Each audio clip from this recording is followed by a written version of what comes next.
বিসমিল্লাহির রহমানির রহিম। আসসালামু আলাইকুম। আজকে করব বাঁধাকপির ঝাল প্যানকেক। এটার জন্য 3 কাপের মতো বাঁধাকপি একদম কুচি করে কেটে তার মধ্যে লবণ মিশায়, সাথে পেঁয়াজ, কাঁচামরিচ, ধনিয়া পাতা, আদা রসুন কুচি সব একসাথে মিশিয়ে নেব।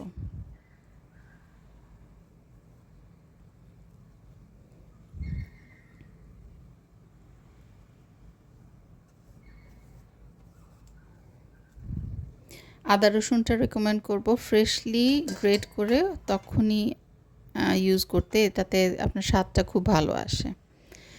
কিছু চালের গুঁড়া দিয়ে দিব, হাফ কাপের মতো, হাফ কাপ বেসন দিয়ে দিব এবং কোনো রকম পানি ব্যবহার না করে এই ইনগ্রিডিয়েন্টসগুলোকে মিশিয়ে নেব।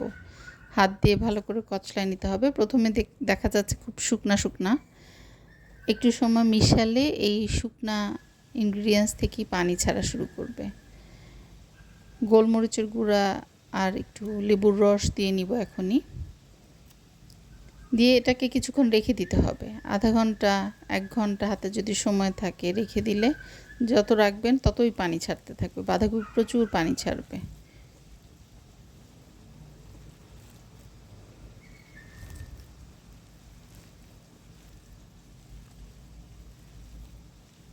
দেখেন অলরেডি এটা একটা রুটি ডোয়ের মতো হয়ে গেছে। এটা আরও পানি পানি হবে যদি আরও কিছুক্ষণ আমি রেখে দিই। আমি আরও কিছুক্ষণ রাখবো।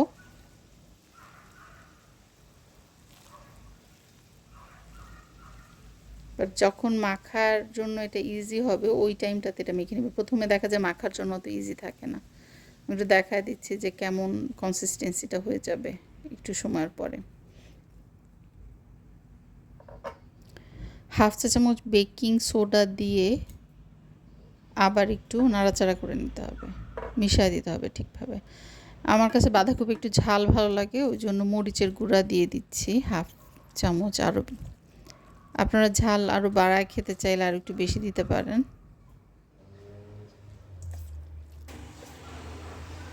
এখন একটা ফ্রাই প্যানে, শুকনো ফ্রাই প্যান, কোনো তেল কিছু দিই নাই, তার মধ্যে আমি আগে অল্প একটু প্যানকেকের ব্যাটার দিয়ে দিব।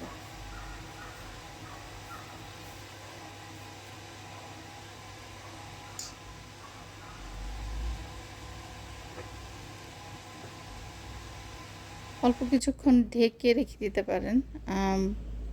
খুব বেশিক্ষণ সময় লাগে না, 2 মিনিট কি এরকম সময়ের মধ্যে। জাস্ট একটু সুন্দর ঘ্রাণ হওয়ার জন্য আর একটু ভাজা ভাজা হওয়ার জন্য খুবই অল্প পরিমাণে ঘি, এটা হচ্ছে অর্গানিক ঘি, তো আমি অল্প একটু ব্যবহার করতেছি। করে আমি আসলে কনফিউজ ছিলাম যে ঢেকে দিব না খুলে রাখবো, তো যাই হোক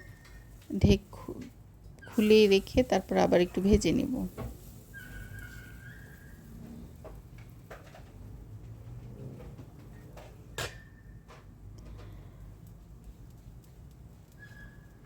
কিছুক্ষণ রাখার পরে 2 পাশ যখন হয়ে যাবে উল্টায় দেখবেন, যদি মনে হয় যে না এইরকমই রাখবেন তাহলে উঠায় নেবেন। এটা দেখেন আমার ময়ানটা কিন্তু একদম প্যানকেকের ব্যাটারের মতোই হয়ে গেছে, একটু থিক, বাট তারপরও যেহেতু বাঁধাকপি দেওয়া সেজন্য একটু থিকনেস থাকবেই, কিন্তু পানি পানি হয়েছে অনেকটা, যে আপনি ছড়ায় দিতে পারবেন। এটা যথাসম্ভব পাতলা করে ফ্রাই প্যানের উপরে দিবেন, তাহলে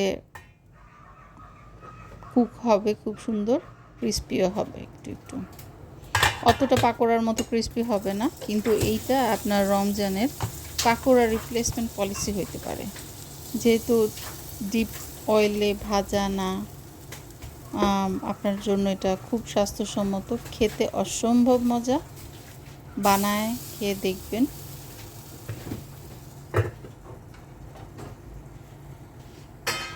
আল্লাহ আমাদের সবার রিজিকে বারাকা দান করুক। সবাই ভালো থাকবেন। আসসালামু আলাইকুম।